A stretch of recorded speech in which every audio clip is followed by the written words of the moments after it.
You are listening to the Why Smart Women podcast, the podcast that helps smart women work out why we repeatedly make the wrong decisions and how to make better ones. From relationships, career choices, finances, to faux fur jackets and kale smoothies. Every moment of every day, we're making decisions. Let's make them good ones.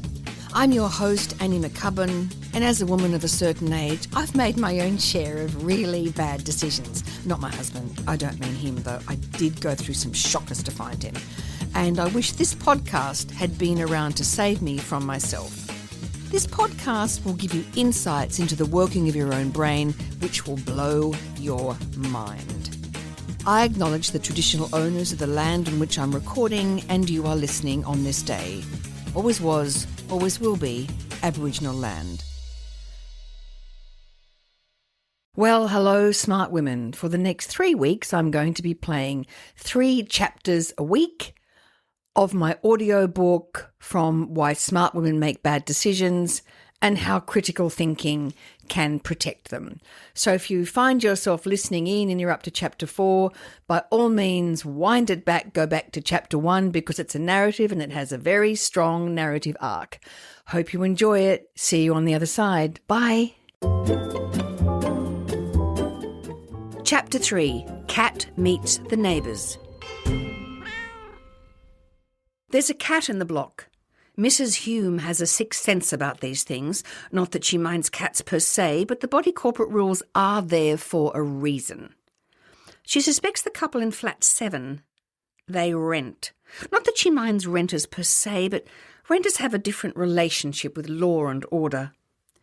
Mrs. Hume straightens her cardigan in the hall mirror, combs her grey bob, applies lipstick, noting the area of lip that requires coverage has diminished, arms herself with the body corporate agreement, double deadlocks the door, and heads downstairs, her arthritic knee slowing the descent.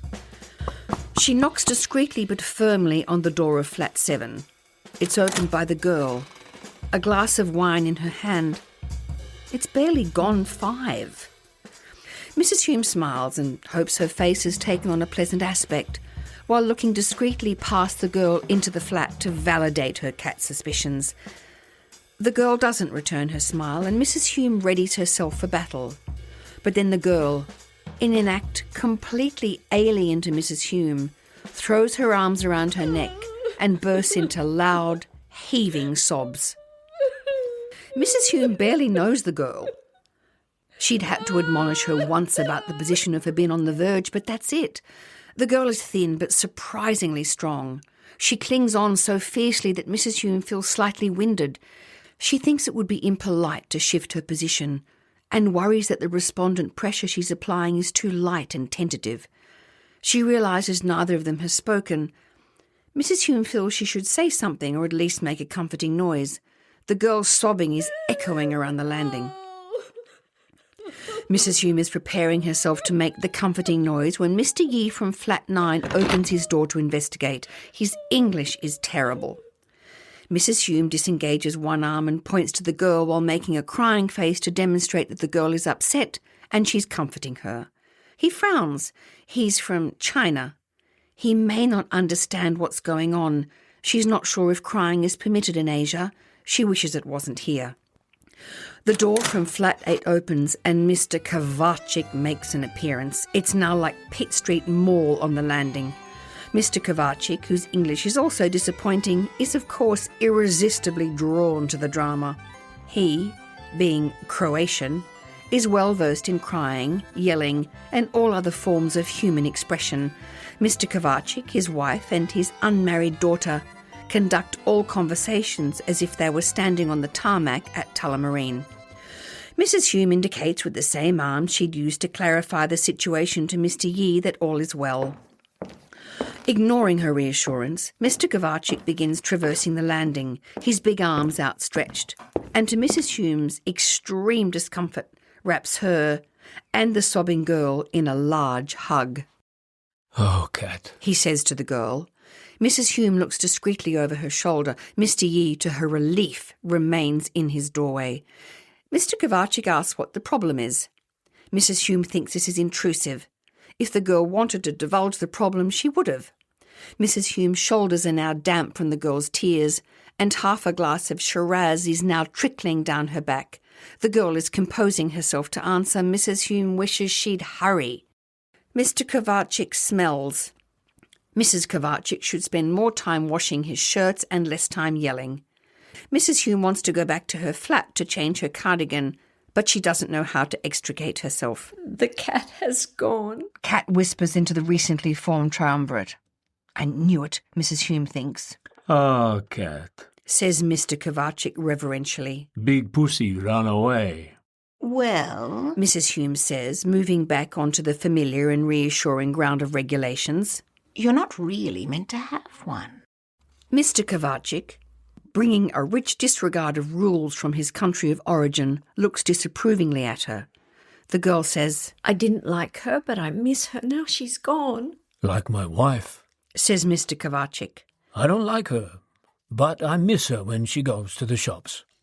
Mrs. Hume thinks people should be more discreet about their personal lives, It wasn't my cat.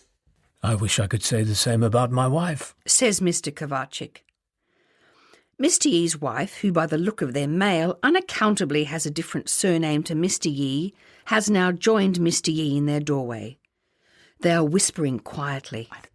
The girl's eyes are swollen, and mascara has run down her face in 2 rivulets. Mr. Kovacic frees one arm to dab at her face with his handkerchief. Mrs. Hume uses the opportunity to free herself from the yoke of his arm. She's tempted to ask him to dab her back. Come in. Says the girl. Mr. Kovacic shadows Cat inside, tailed closely by Mrs. Hume. Mr. Yee and his wife follow in their slipstream, and the entire group is now standing just inside her front door. Mrs. Hume is not sure if Mr. Yee and his wife were part of the invitation, but doesn't feel she has the authority to question their inclusion. The flat is a disturbing combination of chaos and emptiness. The girl has no couch or coffee table, just 2 unpainted, splintered kitchen chairs positioned in front of the television. Where is boy? Asks Mr. Kovacic. Gone. Says the girl and begins sobbing again. Mr. Kovacic puts his arm around her and indicates, with an inclination of his head, that Mrs. Hume should make some tea. She feels this instruction is outside her remit, but in the spirit of neighbourliness, she moves towards the sink. She wishes she hadn't. You could grow enough penicillin in it to fight a pandemic. Also, there's no kettle. What sort of person lives their life without a kettle? She boils the water in a pot. She tentatively opens the fridge. There is a limp cucumber, half a can of chickpeas, a takeaway container of indeterminate age and contents, and a container of milk. No wonder the girl is so thin and emotional. She's clearly an anorexic alcoholic. Mrs. Hume picks up the milk and sniffs tentatively. Surprisingly, it's fine. Probably for the wretched cat, she thinks. Mr. Yee and his wife are still standing just inside the door. She offers them tea by a series of hand movements and the miming of a teacup in a bag. They decline. Thank you. Says the girl, accepting the tea. You're very kind. The girl gestures for her to sit in one of the 2 kitchen chairs. She hesitates. The girl says, My partner loves those chairs. Said they were rustic. Mr. Kovacic picks up one of the chairs and examines the underside. Boy is stupid. Chair is shit. He says. I put out in council cleanup for you. The girl looks mournfully at the chairs. Mrs. Hume feels compelled to sit. She lowers herself warily. She is now uncomfortable as well as damp. Abruptly, Mr. Kovacic cups his hands and screams loudly in his native tongue in the direction of his flat. Mrs. Kovacic screams back. The walls reverberate. Mrs. Hume indicates with her developing mind skills that Mr. Yee or his wife should join her. She feels they should show solidarity with the uncomfortable sitting. Again they decline. They clearly don't drink tea or sit in company. 2 minutes later, Mrs. Kovacic and her unmarried daughter bustle in, bearing a red kitchen chair and a bag of food. The unmarried daughter yells something at Mr. Kovacic and deposits the chair. Mrs. Kovacic puts the bag on the bench, kisses the girl on the cheek, moves to the sink, indicates to her unmarried daughter and Mr. Yee's wife to join her, and commences cleaning. They all chat away in some Croatian-Chinese hybrid. Mr. Kovacic moves to the bench and starts unpacking the bag. Cat, he says, putting a biscuit in his mouth. eat, eat. The cat The girl says, loved biscuits. That's why Big Pussy is fat. says Mr. Kovacic, putting a biscuit into the girl's hand. Mrs. Hume is worried the girl is going to start crying again. Mrs. Kovacic turns from the sink and smiles. Don't be sad, Cat. She says. The boy was a shit. Mr. Yee's wife tuts in obvious agreement. The unmarried daughter pauses in her task of wiping down the bench. You should come out for a drink with Helen and I, Kat. She says. We'll get you smashed on a margarita or two. Mr. Kovacic roars with laughter. Nika, one bad boy doesn't mean she doesn't like boys anymore. He says. Settle down, Dad. She says, flicking him with a tea towel. I'm just suggesting we take her out for a drink. Mrs. Hume is quietly aghast. She had assumed the daughter's unmarried status was due to a lack of personal charm. Now she has to consider a less palatable option.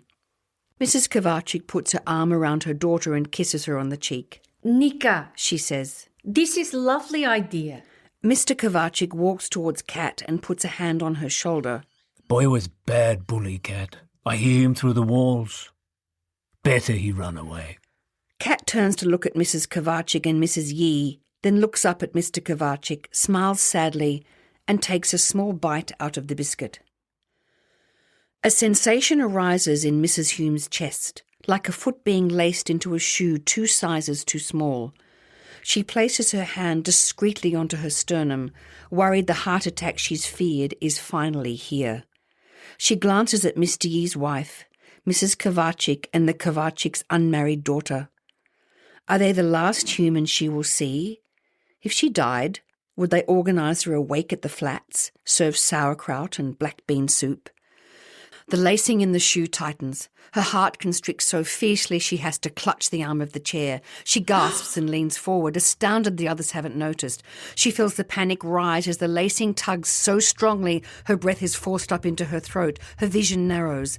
She focuses on the back of Mrs. Kovacic at the sink, willing her to turn around, mouthing the word help. And, as if her will has compelled her, Mrs. Kovacic, mid-plate dry, turns. But Mrs. Kovacic doesn't look towards her. She looks at Kat. Mrs. Hume watches through her diminishing circle of vision as Mrs. Kovacic smiles warmly at Kat. Kat, accepting the offer of the clean plate, smiles back. A sob trapped somewhere deep inside Mrs. Hume escapes. The lacing around her heart loosens, the pain recedes, her vision clears, breath re-enters her lungs. She realises, in an epiphanous rush, that this is not the heart attack she had prepared for. This is not a physical condition. This is grief. Grief for the lost years looking out at the world. She wants to be among them. She's grieving for her lost place at the sink. She wants to be one with Mr. Yee's wife and Mrs. Kovacic, to plunge her hands gloveless into hot water, to know their first names, to stand with them shoulder to shoulder while they laugh at her poor attempts at Croatian and Chinese, to have them confide in her that the boy was a shit, to call her Lucy. She comprehends that she is lonely. She aches for the hand of the daughter she never had to touch her on the shoulder. Mrs. Hume is now worried she may sob uncontrollably, perhaps outdo the girl. That would not be good. Mr. Kovacic would want her involved in another group hug. She feels a soft touch on her shoulder. The Kovacic's unmarried daughter stands there, a cup of tea in her hand. You okay, Mrs. Hume? She asks, handing her the cup. Mrs. Hume looks up at her and is so struck by the warmth of her smile she reaches up and briefly squeezes her hand. The front door squeaks open. They turn in unison towards it. Mr. Yee stands there, the cat in his arms. She hadn't gone far. He says in remarkably good English. She missed you, Cat. The cat looks uninterested. The girl, taking the cat carefully from Mr. Yee, smiles at Mrs. Hume. I'm sorry, Mrs. Hume. What did you come to see me about? Mrs. Hume takes a large and shaky breath, rises from the seat and walks towards Kat and the cat. She scratches the cat behind the ear. Mr. Hume was a vicious bully, Cat. She says. He died 10 years ago. I don't miss him. Mrs. Hume wonders at these words that have spilled from her mouth. She looks fixedly at the cat, feeling the warmth under her soft fur. She cannot move her gaze for fear of what she'll see in the neighbours' faces. She senses the focus of the room shift. The molecules turn on their axis and settle around her. The air thickens and stills. She holds her breath. She hears footsteps, feels a tap on her arm. Mrs. Kovacic stands there, a tea towel in her hand. Here, Mrs. Hume. She says. You want to wipe? The air thins, disperses. Mrs. Hume smiles and turns towards Mrs. Kovacic. I do. She says. Call me Lucy. Mrs. Hume from Flat 10 and her mental shortcuts. Okay, so you're probably looking at Mrs. Hume and thinking, oh, typical old person, making racist judgments, while you sit there shining your non-judgmental medal. Well, not so fast, soldier. There are a few reasons why Mrs. Hume makes the erroneous judgment she does. There are things going on in her head that might be going on, at least to some degree, in your head too. It's the subconscious again. It's up to its old tricks. Let's hear it for heuristics. The first trick is the heuristic. What's a heuristic? Well, glad you asked. A heuristic is a mental shortcut. We need to be able to use a rule of thumb, an educated guess to survive in a highly complex environment. The cognitive load, brain stress, required to think through every little decision from scratch would have rendered us obsolete as a race long ago otherwise. We have survived via the use of heuristics. We use mental shortcuts, heuristics, all the time. These cause generalizations in our thinking. It's when you think someone has a particular trait or behaviour because they are from a certain ethnic group or religion. They don't. Think about generalizations. We humans love them. To a greater or lesser degree, we all stereotype. Stereotyping is adaptive. We need to make sense of the world by grouping things into broad categories. We know that a Border Collie and a Basenji are both dogs, even though they look different because they both wag their tails and bark. Actually, the Basenji doesn't bark, so that wasn't a good example, but you get my point. Mrs. Hume is coming to her mostly subconscious decisions about the Yees and the Kovacics by using heuristics. We all do it. The availability heuristic is a common cognitive bias whereby you draw conclusions about people or events based on information and memories that come most easily to mind. When Mrs. Hume thinks about the Kovacic's daughter, Cat, and the Yees, she uses the availability heuristic. She makes assumptions about who they are based on her experience or perceptions of people of the same ethnic origin, sexual orientation, and age. If you've ever been called a typical woman, you've also been pigeonholed by a brain under the influence of the availability heuristic. Another example is how the media fills our brain space with news about disasters. If I asked you if the world is a more dangerous place now than it was 100 years ago, you'd probably consider saying yes. The data, of course, tells a different story. This is the safest time to be alive. If you want to investigate this notion further, read Hans Rosling's Factfulness, which details the reality of the improvement in the human condition over the past century. Yet our brains, constantly fed images of plane crashes, robberies and murders, make the incorrect assumption that we're hovering on the brink of disaster all the time. Our attention is drawn to things that most easily come to mind. It appears more dangerous to fly in a plane than to get in a car, because aeroplane disasters are more easily called to mind. However, getting in your car on your daily commute is a more dangerous activity, statistically speaking, than flying from Sydney to London. We're tribal. Yes, we're tribal. We all form conclusions about groups of people and endow them with stereotyped characteristics from a very early age. Whether our tribalism is based on region, ethnicity, sexuality, sport, sporting team, political persuasion or social strata, there's a natural impulse to endow your own tribe with positive characteristics. We are the cool tribe and we are right. Other people who are not in our tribe are uncool and definitely wrong, probably about everything. We can base our coolness and rightness on whatever context we want. People outside of our group are the others. not only the other, but very likely undesirable. Not from our region? They probably have some pretty ordinary habits. Different religion, political persuasion or sexual orientation. They are definitely not going to be as righteous morally or as generally right and reasonable as us. Remember, all this is happening subconsciously. Most of us don't get up in the morning with the intention of thinking ungenerous things about other people.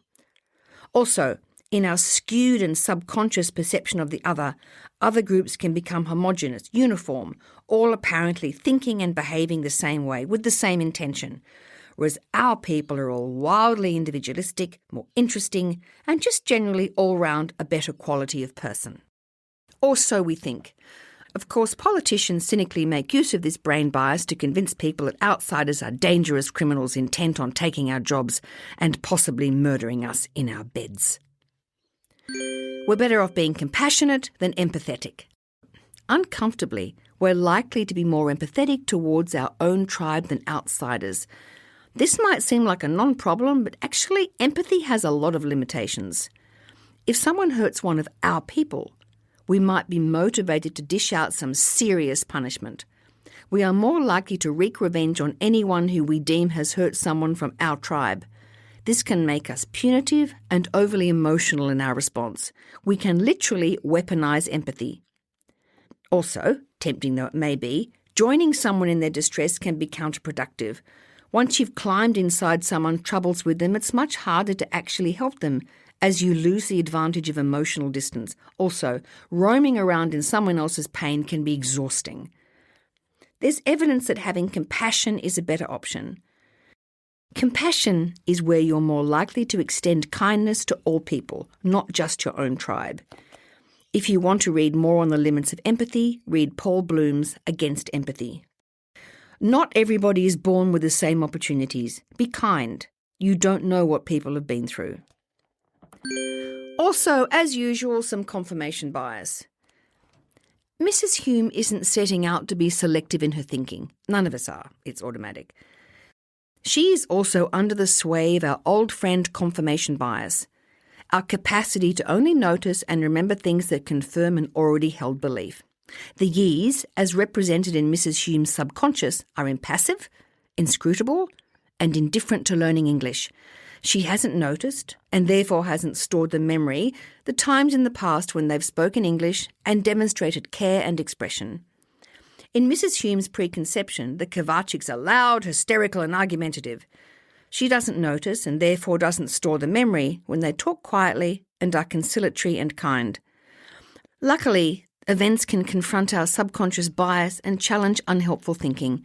In the course of one afternoon, Mrs. Hume's long-held and cherished beliefs about renters, people who come from Croatia, people who come from China, people who have a different sexual orientation, people who break the rules and people who have cats come in for some serious challenges. The neighbours' kindness, the cross-cultural camaraderie, and the Kovaciks' non-judgmental attitude and emotional availability all cut across Mrs. Hume's brittle self-defence, exposing her to the reality of being human and the complexity that entails. This is often an emotional experience. Exposing someone to the humanity of the other can blow apart their preconceptions. This is more powerful and persuasive than simply telling them that their thinking is wrong. Stay connected to people. There's a lot of evidence that being plugged into a community is one of the most important things you can do for your health. Getting smarter. The result of these cognitive biases is, of course, the judgments we make every day of our lives, both the small judgments we make about individuals and the large, deeply troubling judgments we make about whole groups. It's easy to look at other people and see how generalised and judgmental they can be in their thinking. It's harder to look past our own heuristics. Reacting is easy. Thinking is hard. Get your thoughts straight. The ISM assessment. Are you making an assessment of someone based on their ethnicity, age, socioeconomic status, sexual preference, accent, gender, or political persuasion? Stop it. You have no idea who they are. Take the books back to the library. Are you loading yourself up with stories that tell you everything is going badly? Remember, we perceive things to be true when they most easily come to mind. If you consume media all day, it looks bad out there. The pros and cons of empathy. Empathy can be exhausting. Beware of climbing into other people's realities and swimming around in their pain with them. Remember, because we have a tribal brain, we're more likely to empathise with someone we perceive to be from your tribe. If you can, move towards a more compassionate place. End of Chapter 3.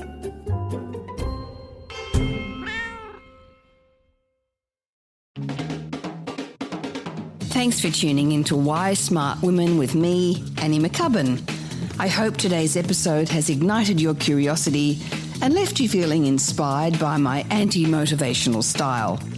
Join me next time as we continue to unravel the fascinating layers of our brains and develop ways to sort out the fact from the fiction and the over 6,000 thoughts we have in the course of every day.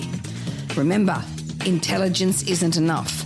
You can be as smart as paint, but it's not just about what you know, it's about how you think. And in all this talk of whether or not you can trust your gut, if you ever feel unsafe, whether it's in the street, at work, in a car park, in a bar, or in your own home, please respect that gut feeling. Staying safe needs to be our primary objective. We can build better lives, but we have to stay safe to do that. And don't forget to subscribe, rate and review the podcast and share it with your fellow smart women and allies. Together we're hopefully reshaping the narrative around women and making better decisions. So until next time, stay sharp, stay savvy, and keep your critical thinking hat shiny. This is Annie McCubbin signing off from Why Smart Women. See you later. This episode was produced by Harrison Hess. It was executive produced and written by me, Annie McCubbin.